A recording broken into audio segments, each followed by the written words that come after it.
Friends welcome to Ashmathi vlog. இன்னைக்கு vlog வந்து பார்த்தீங்கன்னா, மார்கழி வெள்ளிக்கிழமை ஒரு நாள் எடுத்த விலாக் தான். லாஸ்ட் வெள்ளிக்கிழமைன்னு நெனைக்கிறேன். மார்கழியில அன்னைக்கு எடுத்த விலாக் தான். அன்னைக்கு காலைல கோலம்லாம் வந்து போட்டாச்சு. ஒரு சிலர் வந்து கேட்டிருந்தாங்க, "ஏன் வந்து கோல மாவுல தான் வந்து கோலம் போடணும். நீங்க ஏன் சாக் பீஸ்ல வந்து போடுறீங்க?" அப்படின்னு சொல்லிட்டு ஒரு சில கமெண்ட்லாம் வந்திருந்தது. அந்த கோல மாவுல வந்து ஒரு சிலர்லாம் வரையறது கண்டிப்பா வராது. அப்படியே நான் வந்து ஸ்ட்ரைட்டா வந்து போட்டுற மாட்டேன். நெறைய வந்து அழைச்சிருவேன். அந்த மாரி கோல மாவுல வந்து போட்டா, அழைச்சா வந்து வாசலே வந்து வெள்ள வெள்ளையாயிடும். அடுத்தது கலர் குடுத்தாலுமே நல்லா இருக்காது. அதுவே சாக் பீஸால வரைஞ்சா அழகா வந்து கலர் குடுத்துக்கலாம். அதுவே அழைக்கிறது கூட பார்த்தீங்கன்னா, நல்லா அழைச்சுக்கலான்றதுக்காக தான் சாக் பீஸால வந்து போடுறது.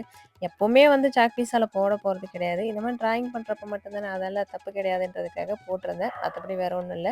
இன்னைக்கு கிளி வந்து போட்டிருந்தேன். கடைசியில பார்த்தீங்கன்னா, நாய் வந்து கொஞ்சுறேன்னு சொல்லிட்டு பாதி வந்து அலைஞ்சு போச்சு. அதுக்கப்புறம் கடகடன்னு போட்ட வரைக்கும் போதுன்னு சொல்லிட்டு, டைம் ஆகுது. சுக்கிர ஓரையில வந்து மகாலட்சுமி பூஜை வந்து வருஷம் வந்து 2025 பொறந்து வெள்ளிக்கிழமைன்னு சொல்லிட்டு இன்னைக்கு வந்து மகாலட்சுமி பூஜைக்காகவும் ரெடி பண்ணியிருந்தேன். அது இல்லாம அபிஷேகம் பண்ணி ரொம்ப நாள் ஆகுது. வீட்டுக்குள்ள தண்ணி வந்ததுலேருந்து பார்த்தீங்கன்னா, அபிஷேகம் பண்ணல. அப்படியே கழுவி கழுவி வைக்கிறேனே தவிர, அபிஷேகம் பண்ணலன்றதுக்காக, இன்னைக்கு 2மே வந்து ஒண்ணா செய்யணுன்றதுக்காக கொஞ்சம் டைம் ஆயிப்போச்சு. அதான் சீக்கிரமா எடுத்து எல்லாமே ரெடி பண்ணிட்டு இருந்தேன். அப்படியே கோலம் போடுறதுல டைம் ஆயிப்போச்சுன்றதால, ஒரு பக்கம் அஸ்வின் எழுந்து எனக்கு அபிஷேகம் வந்து அவன் பண்ணிட்டு இருக்கான். நான் வந்து பார்த்தீங்கன்னா, ஃபோட்டோவ எடுத்து வைக்கிறது, குத்து விளக்குலாம் எடுத்து வைக்கிறதுக்காக அத வந்து ரெடி பண்ணிட்டு இருந்தேன். அபிஷேகம்லாம் பண்றப்ப, ஒரு வேள அபிஷேகம் வந்து பண்ணாம இருந்திருக்கலாமோ! டைம் ஆவுதே அப்டின்னு சொல்லிட்டு யோசிச்சேன். அதுக்கப்புறம் பார்த்தீங்கன்னா, ஒரு 6:45 போல தான் எடுத்து வச்சு எல்லாம் ரெடி பண்ண ஆரம்பிச்சிருந்தேன். அதுக்கப்புறம் பார்த்தீங்கன்னா, மகாலட்சுமி பூஜைலாம் செஞ்சு முடிச்சு படைக்கிறதுக்கு வந்து எனக்கு டைம் வந்து சரியா இருந்தது. சுக்கிரஹோரையில வந்து ஆரம்பிச்சுட்டேன். அதுக்கப்புறம் படைக்கிறதுக்கு வந்து பார்த்தீங்கன்னா, ஒரு 7:10 இந்த மாரி வந்து ஆயிப்போச்சு. அது ஒண்ணும் பிரச்சனை இல்ல. சரி 7 மணிக்கு தானே ஸ்டார்ட் பண்ணிட்டோம்.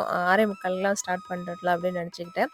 வருஷத்தோட வெள்ளிக்கிழமை கண்டிப்பா வந்து மகாலட்சுமி பூஜை வந்து செஞ்சே ஆகணும் அப்படின்னு சொல்லிட்டு தான் செய்ய ஆரம்பிச்சிருந்தேன். இதுக்கு இடையில வந்து பிரசாதம் ஏதாவது வந்து கேசரி இதெல்லாம் வந்து செய்யலான்னு நைட்டு பிளான் பண்ணியிருந்தேன். பிளான் பண்ணியிருந்தாலே இந்த மாதிரி காலையில சொதப்பிடுது. எதுவுமே வந்து செய்ய முடிய மாட்டேங்குது. எப்பயாச்சும் ஒரு நாள் தான் அந்த சுண்டல் இதெல்லாம் வந்து வேக வச்சா டக்குன்னு வந்து செய்யறதுக்கு வந்து கரெக்டாக இருக்கு. இன்னைக்கு கற்கண்டு சாதம் இல்லைனா கேசரி வந்து செய்யலான்னு இருந்தேன். டைம் ஆகிப்போச்சு. அதனால பார்த்தீங்கன்னா வெத்தலை பாக்கு, வாழைப்பழம் அதுக்கப்புறம் வந்து இந்த பனங்கற்கண்டு அதுக்கப்புறம் ஒரு சில பிரசாதம் இருந்துச்சு. இத மட்டும் வச்சு சிம்பிளா வந்து பண்ணிக்கலாம் அப்படின்றதுக்காக ஸ்டார்ட் பண்ணியிருந்தேன். அன்னைக்கு பண்றதுக்கான இன்னொரு காரணம் என்னன்னா, மகாலட்சுமி தாயார் சிலை வந்து வாங்கிட்டு வந்தாங்க இல்லையா? அது வாங்கிட்டு வந்தோனே பாலால் அபிஷேகம் பண்ணி அப்படியே வந்து எடுத்து வச்சுட்டேன். சரி இன்னைக்கு வந்து பார்த்தீங்கன்னா, சரி அபிஷேகம் பண்ணி நல்லா அபிஷேகம் பண்ணி கொஞ்சம் எடுத்து வைக்கலான்றதுக்காக தான் மகாலட்சுமி பூஜைய வந்து செஞ்சிருந்தேன். மகாலட்சுமி தாயார் உங்ககிட்ட நான் வீடியோல வந்து காமிச்சிருப்பேன். ரொம்ப அழகா இருந்தாங்க. இதுக்கப்புறம் எனக்கு எந்த சிலையும் வாங்குறதுக்கு இல்ல. நெறைய தான் வாங்கி வச்சாச்சு. இதுக்கப்புறம் வேண்டாம் அப்படின்னு சொல்லிட்டு, மகாலட்சுமி தாயார் மட்டும் எனக்கு ஒண்ணு வாங்கிட்டு வந்து குடுருந்தேன். அதுவும் வாங்கிட்டு வந்து குடுத்துட்டாரு. இதுக்கப்புறம் பெருசா வந்து செலலாம் வாங்கி வைக்கணும்னு எனக்கு தோணல. இதோட போதும் நம்ம வச்சிருக்கிற செலலாம் அப்படின்னு வந்து நெனச்சுக்கிட்டேன். அப்ப வாங்கிட்டு வந்த உடனே எனக்கு பால் இல்லன்றதால, நார்மலா வந்து அபிஷேகம் பண்ணி வச்சுட்டேன். அப்படியே வச்சுட்டேன். இன்னைக்கு பாலோட அபிஷேகம் பண்ணி வைக்கலான்றதுக்காக தான் இன்னைக்கு வந்து பண்ணியிருந்தேன். எப்பவும் போல 108 போற்றிகள் மகாலட்சுமி தாயாரோட அஷ்டலட்சுமி 108 போற்றிகள்னு இருக்கும் இல்லையா? அதுதான் சொல்லி காயினால அர்ச்சனை வந்து பண்ணிட்டேன். எனக்கு வந்து ஒரு விஷயமா இருக்கட்டும், ஒரு பூஜை வந்து மகாலட்சுமி பூஜை, குபேர பூஜை இதெல்லாம் வந்து செய்யணும்னு தோணுச்சுன்னா, உடனே வந்து செஞ்சுருவேன். இது செய்யலாம்னு நெனச்சுட்டே இருக்கேன் அப்படின்னு சொல்லிட்டு இழுத்துட்டுலாம் போமாட்டேன். செய்யணும்னு நெனச்சதுன்னா, உடனே வந்து அதுக்கான ஏற்பாடுகள் செஞ்சு முடிச்சுருவேன். அந்த மாரி தான் அன்னைக்கு வருஷத்தோட வெள்ளிக்கிழமை இன்னைக்கு கண்டிப்பா வந்து செஞ்சே ஆகணும்னு சொல்லிட்டு அன்னைக்கு செஞ்சுட்டேன். டைம் வந்து பார்த்தீங்கன்னா, ஒரு 5 நிமிஷம் எக்ஸ்ட்ரா ஆயிடுச்சு. மத்தபடி பார்த்தீங்கன்னா, நல்லா சிறப்பா அன்னைக்கு வெள்ளிக்கிழமை சுக்கிர ஓரையில பூஜை நல்லா சிறப்பா வந்து பண்ணி முடிச்சுட்டேன். 2 நாள் பொங்கல் வந்து நல்லா சூப்பரா வந்து போயிடுச்சு. நாளைக்கு வந்து பாருன்னா கருநாள். கருநாளுக்குலாம் உங்க ஊர் சைட்ல என்ன நடக்கும் அப்படின்றத சொல்லுங்க. ஒரு சில ஊர்ல வந்து பார்த்தீங்கன்னா, இந்த கோல போட்டி இந்த மாரி போட்டிக்கெல்லாம் வச்சு பிரைஸ்லாம் குடுப்பாங்க. எங்க ஊர்ல அந்த மாரிலாம் அம்மா வீட்டு சைடா இருக்கட்டும், அதெல்லாம் வந்து நடந்தது கிடையாது. சும்மா எல்லாம் சேர்ந்து கபடி விளையாடுறது இந்த மாரி விளையாடுவாங்க. மத்தபடி வேற எதுவும் கிடையாது. இவரோட ஊர்ல வந்து பார்த்தீங்கன்னா, பெரிய திருவிழா நடக்கும். வருஷாந்திரம் அங்க தான் வந்து போயிடுவோம். நாளைக்குமே அங்க தான் வந்து கிளம்பி ஊருக்கு வந்து போயிடுவோம். இன்னைக்கே வந்து மாட்டுப் பொங்கல் அன்னைக்கு ஈவினிங் வந்து கிளம்பிடுவோம். சரி நாளைக்கு கருநாள் அன்னைக்கு போய்க்கலாம் அப்படின்றதுக்காக இருந்தோம். சரி எப்படியும் போயிட்டு வர்றதுக்கு டைம் ஆகும். சரி இந்த விளாக் இருக்கே அப்படின்னு சொல்லிட்டு தான் சரி போட்டுடலாம் அப்படின்றதுக்காக. பொங்கல்னு சொல்லிட்டு பொங்கல் வந்து போயிடுச்சு. அடுத்ததா வந்து பார்த்தீங்கன்னா, என்ன ஃபெஸ்டிவல்னா தைப்பூசம் இருக்கு. தைப்பூசத்துக்கு யாரெல்லாம் வந்து விரதம் இருக்கீங்க முருகப்பெருமானுக்கு 48 நாள் அப்படின்றத கமெண்ட்ல சொல்லுங்க. நான் எப்பவும் போல ஒரு நாள் விரதம் தான். ஏன்னா உடம்புலாம் சரியில்லாம இருக்கு. அந்த 48 நாள் விரதம் இருக்கிறது வேணான்னு வந்து சொல்லுவாரு. அதனால எப்பவும் போல நான் ஒரு நாள் விரதம் எப்பவும் இருந்துப்பேன் நானு. அதுக்கப்புறம் பூஜைலாம் முடிச்சுட்டு அன்னைக்கு காலையில கொஞ்சம் மேல மொட்டை மாடியில வந்து போலாம் அப்படின்றதுக்காக போயிருந்தேன். இந்த தக்காளி செடிலாம் வச்சிருக்கேன் இல்லையா? இதெல்லாம் வந்து இந்த காயெல்லாம் கட் பண்ணிட்டு அந்த தக்காளி பழம் அப்படியே தண்ணீல போட்டு வச்சிருப்பேன் இல்லையா? அத எடுத்துட்டு போய் இந்த அரிசி கழுவுன தண்ணி இதெல்லாம் மேல வந்து ஊத்துவேன். மேல ஊத்துறப்ப பார்த்தீங்கன்னா, அப்படியே அது மொளஞ்சது எல்லா தக்காளி செடியும் நெறைய வந்து மொளஞ்சு வந்தது. அந்த பேக்லாம் செடி இறந்த பிறகு இந்த ஆ சொரக்கா, பீர்க்கங்காய் இதெல்லாம் வந்து இறந்து போச்சா, அப்படியே இருந்ததால பார்த்தீங்கன்னா, சரி அந்த தக்காளி செடியெல்லாம் புடுங்கி, அதில வந்து நட்டு வச்சோன்னா, அது சூப்பரா வந்து இப்ப எல்லாமே வந்து தக்காளி வந்துருச்சு. இன்னைக்கு காலையிலேயே கொஞ்சம் சாம்பார் வைக்கலாம் அப்படின்றதுக்காக அவரைக்காய் இருந்தது மேல. சரி போய் பறிச்சுட்டு வரலாம் அப்படின்றதுக்காக போயிருந்தேன். அப்போ ஒரு நாள் அவரைக்காய் வந்து பறிச்சு சா இது பொரியல் வந்து பண்ணியிருந்தேனா, அதுக்கப்புறம் இப்ப அப்பப்போ கொஞ்சம் காய் வந்து காய்க்கும். அப்படி சாம்பாருக்கு இல்லன்னா வந்து பறிச்சுப்பேன். இந்த தக்காளி செடிலாம் அப்படியே எடுத்து நட்டது தான். நாத்தா வந்து வாங்கிட்டு வந்து நடல. இப்ப வந்து பார்த்தீங்கன்னா, இந்த செடி நல்லா சூப்பரா வந்தது. அதுக்கப்புறம் பார்த்தீங்கன்னா, அந்த மாவு பூச்சி அது எப்படிதான் வருதுன்னே தெரியல. அந்த மாரி மாவு பூச்சி வந்து வந்துருச்சு. இந்த மிளகா செடி இந்த பேக்ல தான் அந்த மாரி வச்சது தான். அப்புறம் ஒரு கொய்யாக்காய் செடி பார்த்தீங்கன்னா, அது எப்படி வந்ததுன்னே தெரியல. அதே மாரி கொய்யாக்காய் செடி நெறைய வந்து வருது. சரி அப்படியே அந்த ஜாடியிலே இருக்கட்டும். பெருசா வரப்ப புடுங்கி நட்டுக்கலாம் அப்படின்றதுக்காக அதிலயே வந்து விட்டுட்டேன். இப்ப மாடி வந்து பார்க்கறதுக்கு கொஞ்சம் பேக்லாம் தக்காளி செடி நெறையா இருக்கிறதுனால பார்த்தீங்கன்னா, மாடி தோட்டம் மாரி நல்லாருக்கு பார்க்கறதுக்கு. எனக்கு இன்னுமே நெறைய வந்து செடிலாம் வைக்கணும்னு ஆசை. ஏதோ இப்போதைக்கு இதான் வந்து வச்சிருக்கேன். இன்னைக்கு வந்து பார்த்தீங்கன்னா, கொஞ்சம் சாம்பாரு, தொட்டுக்கிறதுக்கு வந்து அப்பளம் தான் வந்து வந்து பொரிச்சு வச்சிருந்தேன். இப்போ வந்து மார்கழி மாசத்துல எனக்கு மட்டும் தான் அப்படி இருக்கா? உங்களுக்கும் அப்படி இருக்கான்னு வந்து சொல்லுங்க. குளிரே கொஞ்சம் கூட வந்து தெரியவே இல்ல. எப்பவுமே மார்கழி மாசம் ஸ்டார்ட் ஆனதுலேருந்து பார்த்தீங்கன்னா, காலைல எந்திரிச்சு 4 மணிக்கெல்லாம் நான் வந்து குளிச்சுருவேன். கொஞ்சம் கூட வந்து குளிரே தெரியல. போன வருஷம்லாம் வந்து பார்த்தீங்கன்னா, குளிச்சுட்டு வெளிய வந்தா கூட பார்த்தீங்கன்னா, குளிர்ற மாரி இருந்ததுன்னு சொட்டர்லாம் வந்து போட்டிருந்தேன். இந்த டைம் ஒரு மப்ளர் கூட கட்ட முடியல. அது சுத்தமா வந்து குளிரே வந்து தெரியல. அது ஏன்னே தெரியல. எங்க ஊர் சைடு தான் அப்படி இருக்கா? உங்க ஊர் சைட்லயும் அப்படி இருந்ததா? அப்படின்றத கமெண்ட்ல சொல்லுங்க. ஏன்னா வந்து அப்படியே தெருவுலாம் பார்க்கறதுக்கே வெள்ளையா வந்து தெருவே தெரியாது. அந்த மாரிலாம் பனி வந்து பெய்யும். இந்த மார்கழி மாசம் இந்த வருஷம் சுத்தமா வந்து பனியே வந்து பெய்யலன்னு தான் சொல்லுவேன். அந்த மாரி இருந்தது. அப்பலாம் வந்து நம்ம சின்ன வயசா இருக்கிறப்ப பார்த்தீங்கன்னா, இந்த எண்ணெய் வந்து தேங்காய் எண்ணெய் எடுக்க போனா, ஸ்கூலுக்கு போறப்ப தேங்காய் எண்ணெய் எடுக்க போனா, அப்படியே வந்து உறைஞ்சு போய் வெள்ளையா ஆயிடும். அதுக்கப்புறம் நெருப்புல இல்லன்னா வெயில்ல கொஞ்சம் நேரம் வச்சா தான் வந்து உருகி, தலையில வந்து தடவிட்டு போற மாரி இருக்கும். இப்ப இருக்கிற இதுல எங்கன்னா அந்த மாரி இருக்கு. அந்த மாரிலாம் சான்ஸே இல்ல. எண்ணெயும் வந்து அப்படி ஆக மாட்டேங்குது. பனியுமே வந்து பார்த்தீங்கன்னா, அந்த அளவுக்கு வந்து பெய்யவே இல்ல. எனக்கு சுத்தமா வந்து நான் எங்க வீட்லயே வந்து கேட்பேன்.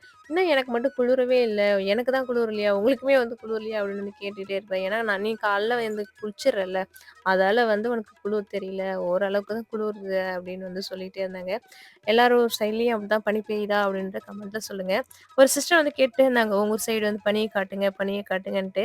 எங்க ஊர் சைடு அதான் ஓரளவுக்கு தான் லைட்டா தான் பனி பெஞ்சது. அந்த அளவுக்கு குளிரவே இல்ல அந்த வருஷம். ஒருவேளை இப்ப நெறைய வந்து மழை பெஞ்சதால பார்த்தீங்கன்னா, பனி வந்து அந்த அளவுக்கு இல்லையா என்னன்றது தெரியல. அதுக்கப்புறம் பசங்களுக்கு ஸ்கூலுக்குள்ள லஞ்ச்லாம் வந்து குடுத்து அனுப்பிட்டு, அன்னைக்கு பனியில வந்து ரொம்ப சீக்கிரமா எந்திரிச்சு கோலம் போட்டதா இல்ல தெரியல. சரியான தலைவலி. அதோட போயிட்டு படுத்துட்டு, அதுக்கப்புறம் மதியானம் போல தான் எந்திரிச்சிருந்தேன்.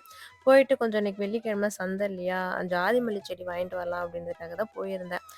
அங்க சந்தையில 2 வாரத்துக்கு முன்னாடி போகணும்னு நெனச்சேன். அதுக்கப்புறம் மறந்துட்டேன். அதுக்கப்புறம் இந்த வாரம் தான் போய் வாங்கிட்டு வந்திருந்தேன் ஜாதி மல்லி. அதுக்கப்புறம் பார்த்தீங்கன்னா, ஒரு ரோஸ் செடி வந்து வாங்கிட்டு வந்திருந்தேன். நான் அங்கருந்து தெருவுல வரப்பயே பார்த்தீங்கன்னா, எல்லாரும் வந்துட்டாங்க. இதுல ஒருத்தன் வந்து இறந்துட்டான். இந்த வாரத்துல தான் வந்து இறந்துட்டான். இந்த வீடியோ பார்க்குறப்ப கூட பார்த்தீங்கன்னா, அவன் இறந்துருவான்னு நான் நெனச்சு கூட பார்க்கல. அந்த அளவுக்கு நல்லா கொழு கொழுன்னு இருப்பான். வீட்டு நாய் தெரு நாய் மாரியே இருக்க மாட்டான். நல்லா வீட்ல வளர்க்குற நாய் மாரி இருப்பான். ரொம்ப கஷ்டமா இருந்தது அவன் இறந்து போனது. இந்த சின்ன வாண்டுங்களும் பாருங்க, நான் வந்து அங்க என்ட்ரன்ஸ் வந்து குடுக்குறேனா வீட்டு எதிர்க்க, அங்கேயே ஓடி வந்துருவாங்க என்ன அழைக்கிறதுக்கு. சரி செடி வாங்கிட்டு வந்துட்டு, அதுக்கப்புறம் வாசல்லாம் பெருக்கிட்டு, ஜாதி மல்லி எல்லாத்தையும் எனக்கு ரொம்ப அந்த வெறிச்சோடின்னு இருக்கிற மாரி இருக்கு. வீடே பார்க்கறதுக்கு ஒரு மாரியா இருந்தது. ஏன்னா, ஜாதி மல்லி வந்து கொடி ஏத்தி வீடுலாம் பார்க்கறதுக்கு நல்லா இருந்தது. இப்ப அங்க ஏதோ அந்த செடி வந்து குறையிற மாரி இருக்கு. ஒரு மாரி வீடே விரிச்சோன்னு இருக்கிற மாரி இருக்கு. அதனால சீக்கிரமா வந்து ஜாதி மல்லி வச்சு ஏத்தி விடணும் அதே மாரின்றதுக்காக, போய் வாங்கிட்டு வர போயிருந்தேன். 3 செடி ரூ. 50 வந்து சொல்லியிருந்தாங்க. அதுக்கு முன்னாடி கொஞ்சம் பொழுது போகுது. வாசல்லாம் பெருக்கலான்றதுக்காக பெருக்கிட்டு இருந்தேன். நான் பெருக்கிறத வந்து ஒருத்தவன் சின்ன வாண்டு பாருங்க எப்படி பார்த்துட்டு இருக்காரு. இல்லன்னா அந்த தொடப்பத்த வந்து வாய வச்சு என்ன பெருக்கவே விட மாட்டான். இப்போ உட்காந்து நான் எப்படி பெருக்கிறேன் அப்படின்றத பார்த்துட்டு இருக்கான். இல்லனா தொடப்பத்த வந்து காலாலயும், கையாலயும் வாயால போட்டு புடுங்கி தள்ளிட்டே இருப்பான். எங்க வீட்ல தான் மழையில அந்த தண்ணீல வந்து இருந்ததால ஜாதி மல்லி இறந்துச்சுன்னு பார்த்தீங்கன்னா, இங்க ஒரு சில வீட்ல வந்து எதிர் வீட்டு ஆன்டி வீட்லயும் பார்த்தீங்கன்னா, ஜாதி மல்லி இறந்தே போச்சு போல இருக்கு. அதுக்கப்புறம் இன்னொருத்தவங்க வீட்லயும் வந்து ஜாதி மல்லி வந்து இறந்து போச்சு போல இருக்கு. ஓரளவுக்கு தான் ஒரு சில செடிங்கலாம் வந்து தாங்கும் போல இருக்கு. இவ்ளோ தண்ணி வந்ததுல, அந்த தண்ணி வந்து கொஞ்ச நாள் தண்ணி இருந்துட்டே இருந்ததால பார்த்தீங்கன்னா, அந்த ஜாதி மல்லி வேர்லாம் தாங்காது போல இருக்கு. அதான் எல்லா வீட்லயும் வந்து இறந்து போச்சு. இந்த ரோஸ் செடி வந்து பார்த்தீங்கன்னா, இந்த 7 டேஸ் ரோஸ்ன்னு சொல்லுவாங்கல்ல, அந்த மாரி ரோஸ்ன்னு சொன்னாரு அவரு. சரி ரூ. 50 தான் குடுத்தாரு. மத்த இடத்துல 7 ரோஸ் வந்து பார்த்தீங்கன்னா, ரூ. 150 அப்படின்னு வந்து சொல்லியிருந்தாங்க. இந்த தாத்தா ரூ. 50 தாம்மா எடுத்துட்டு போனாரா, சரின்ட்டு வாங்கிட்டு வந்தேன். எந்த அளவுக்கு எனக்கு ரோஸும் எனக்கு வந்து ராசியே இல்ல போல இருக்கு. சரி வாங்கிட்டு வந்து வைப்போம். எனக்கு வந்து ரோஸ் வந்து அந்த அளவுக்கு பிடிக்கும். எல்லா கலரும் வாங்கிட்டு வந்து வைக்கணும்னு நெனைப்பேன். ஆனா வந்து எனக்கு வரமாட்டேங்குது. என்ன பண்றது? அது மண் கலவைக்கெல்லாம் நான் சரியா குடுக்க மாட்றேனா? இல்லன்னா வந்து என்ன உரம் குடுக்க மாட்டேனா என்னன்னு தெரியல. இந்த மண்ணுக்கு வர மாட்டேங்குதா என்னன்னு தெரியல. அது சரியா வரவே இல்ல. ஏற்கனவே இருந்த ஜாதி மல்லி செடி அந்த வேர் வந்து இன்னும் நான் கட் பண்ணி எடுக்கவே இல்ல. ஏன்னா ஜாதி மல்லி இங்க வந்து வச்சு, அந்த கோல் வழியா மேல ஏத்திட்டு போயி, அதுக்கப்புறம் அது கயிறு கட்டி மேல ஏத்தலான்றதுக்காக அப்படியே வந்து வச்சிருந்தேன். எனக்கும் ஒரு நப்பாசை. சரி அந்த வழியா வந்து துளிர் வந்து மறுபடியும் ஜாதி மல்லி வராதா அப்படின்றதுக்காகவே அத எடுக்காம வந்து வச்சிருந்தேன்.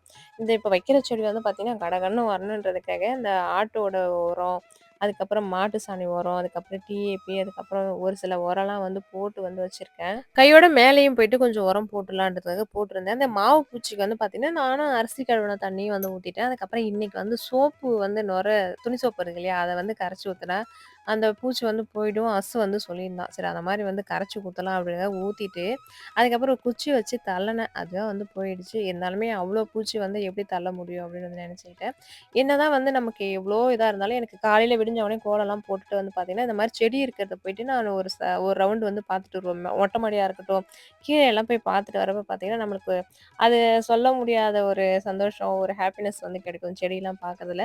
அதனால எனக்கு செடின்றது ரொம்ப பிடிக்கும். அதனால என்னால முடிஞ்ச வரைக்கும் ஒரு சிலதெல்லாம் வச்சிருக்கேன். இன்னுமே வந்து எனக்கு நெறைய வைக்கணும்னு ஆசை. இடம் பற்றாக்குறையால பார்த்தீங்கன்னா, ஏதோ வந்து முடிஞ்ச அளவுக்கு வந்து வச்சிருக்கேன். எப்பவுமே மொட்டை மாடி வந்தேன்னா, இந்த இடத்துல இருந்து எட்டி பார்த்தா ஜாதி மல்லி வந்து பார்த்தீங்கன்னா, அவ்ளோ தளன்னு இருக்கும். அவ்ளோ தளன்னு பூ வந்து பூத்து குலுங்கி கொட்டுச்சு. இது இறந்து போறதுக்கு தான் இந்த மாரி வந்து கொட்டுச்சு போல இருக்கு. அதெல்லாம் வந்து இப்ப கூட அந்த வீடியோ ஏற்கனவே எடுத்த வீடியோலாம் இருக்கு. பார்த்தாலே ஐயோ! இப்படி இருந்த செடி இப்ப இல்லாம போயிடுச்சே அப்படின்னு சொல்லிட்டு ரொம்ப கஷ்டமா இருக்கும். அன்னைக்கு வந்து நாளைக்கு வெள்ளிக்கிழமை, சனிக்கிழமை ஸ்கூல் இல்லன்னு சொல்லிட்டு நான் வந்து யூனிஃபார்ம்லாம் வந்து துவைக்கவே இல்ல. எப்பவுமே வெள்ளிக்கிழமை வந்து துணி அதிகமா வந்து துவைக்க மாட்டேன். அன்னைக்கு மறுநாள் வந்து ஸ்கூலுன்றதுனால பசங்க ஈவினிங் மேல தான் வந்து துணிய துவைச்சு போட்டு மேல வந்து காய வச்சுட்டு, அதுக்கப்புறம் எப்பவும் போல வந்து ஈவினிங் டைம்ல வந்து விளக்கேத்திருவேன். மகாலட்சுமி பூஜை பண்ணேன்னா, அது வந்து அன்னைக்கே வந்து எடுக்க மாட்டேன். மறுநாள் தான் எடுப்பேன்றதால விளக்கேத்திட்டு வத்தி மட்டும் ஏத்தியிருந்தேன். எந்த பூஜை செஞ்சாலுமே எனக்கு எதுவுமே வந்து நடக்க மாட்டேங்குது அப்படின்றவங்களுக்காக ஒரு சிலது நான் வந்து ஃபாலோ பண்றது வந்து சொல்றேன். எதுவுமே வந்து நடந்தாலும் எதையுமே வந்து நெகட்டிவா வந்து யோசிக்காதீங்க. அவங்க நல்லா இருக்கக்கூடாது. அவங்க ஏன் இப்படி வந்து இவ்ளோ சீக்கிரமா வந்து இது வாங்கிட்டாங்க, அது போயிட்டாங்க அப்படின்றது எண்ணமே வந்து உங்க மனசுல வந்து வரவே கூடாது. அவங்க வந்து அவ்ளோ நகை வச்சிருக்காங்களே, அவங்க வந்து அப்படி இருக்காங்களே அப்படின்னு சொல்லிட்டு நம்ம ஒரு எண்ணம், அந்த ஒரு இது நமக்கு வரவே கூடாது. நம்மளுக்கு எது கடவுள் குடுத்தாலுமே நம்மளுக்கு வந்து குடுத்துருக்காங்க. இதுக்கப்புறம் குடுப்பாங்க அப்படின்னு சொல்லிட்டு எல்லாத்தையும் வந்து பாசிட்டிவா எடுத்துக்கணும். என்ன பொறுத்தவரைக்கும் நெகட்டிவ்ன்றதே நம்ம மனசுல வந்து இருக்கக்கூடாது. நல்லதே நெனச்சா கண்டிப்பா நல்லதே வந்து நடக்கும். அதுதான் வந்து நான் எப்பவுமே சொல்றது. நமக்கு எது நடக்கணுமோ அத பாசிட்டிவா வந்து நெனைங்க. கண்டிப்பா வந்து நடக்கும். நடக்கக்கூடாதத போயிட்டு நம்ம அத நெனச்சுக்கிட்டே இருந்தா கண்டிப்பா அது நடக்காம தான் போகும். நம்மளுக்கு எது நடக்கணுமோ அத வந்து பாசிட்டிவா நெனைங்க. கண்டிப்பா வந்து நடக்கும். அதுக்கப்புறம் விளக்குலாம் ஏத்தி முடிச்சுட்டு, அதுக்கப்புறம் அப்பா வந்து பார்த்தீங்கன்னா, வேர்க்கடல வந்து கொல்லையில மல்லாட்ட வந்து போட்டிருந்தாங்க இல்லையா? நான் வயல்ல போய் சாப்பிட்டு வந்திருந்தேன். கொஞ்சம் புடுங்கி சாப்பிட்டு வந்திருந்தேன். அதுக்கப்புறம் கொஞ்சம் இன்னைக்கு வந்து எடுத்துட்டு வந்து குடுத்துட்டு போயிருந்தாரு. சரி அது வந்து இன்னைக்கு உரிச்சு வச்சா பசங்களுக்கு அவிச்சு தரலாம் அப்படின்றதுக்காக உரிக்கிறதுக்காக உட்காந்து உரிச்சிட்டு இருந்தேன். ஒரு சிலர் வீட்ல வந்து பார்த்தீங்கன்னா, இந்த வேர்க்கடல வந்து உரிச்சு குடுத்தா சாப்பிடுவாங்க. இல்லன்னா உரிக்கிறதுக்கு பால் மாறுபட்டுக்கிட்டே அத சாப்பிட மாட்டாங்க இல்லையா? அந்த மாரி எங்க வீட்ல வந்து இந்த வேர்க்கடலாம் உரிச்சு குடுத்தா சாப்பிட்டுருவாங்கன்றதுக்காக, சரி உரிச்சே வச்சிடலாம் அப்படின்றதுக்காக வைக்கிறதுக்காக எடுத்திருந்தேன். இந்த மல்லாட்ட வந்து பார்த்தீங்கன்னா, எங்க ஊர் சைடு மல்லாட்டன்னு தான் சொல்லுவாங்க. நல்லா ஒரு நாட்டு மல்லாட்ட மாரி ஒரு மாரி டேஸ்ட் வந்து ரொம்ப முத்துன மல்லாட்டியும் இல்ல. ரொம்ப பிஞ்சியும் இல்ல. ஒரு மாரி நடுத்தரமான வேர்க்கடலன்றதால சாப்பிடுறதுக்கு அவ்ளோ டேஸ்ட்டா இருந்தது. அதனாலேயே பச்சையா சாப்பிட்டே வந்து பாதி வந்து காலி பண்ணிட்டேன். பாதி தான் வந்து பயிரா வந்து உரிச்சு வச்சிருந்தேன். மறுநாள் வந்து அவிச்சு வந்து குடுக்கலான்றதுக்காக. அன்னைக்கு வந்து வெள்ளிக்கிழமை ஃபுல் டே வந்து எனக்கு இப்படிதான் இருந்தது. இதோட இந்த விளாக முடிச்சுக்கிறேன். இந்த வீடியோ புடிச்சிருந்தா லைக் பண்ணுங்க. இப்ப தான் என் சேனல ஃபர்ஸ்ட் டைம் பார்க்குறீங்கன்னா, மறக்காம சப்ஸ்கிரைப் பண்ணுங்க.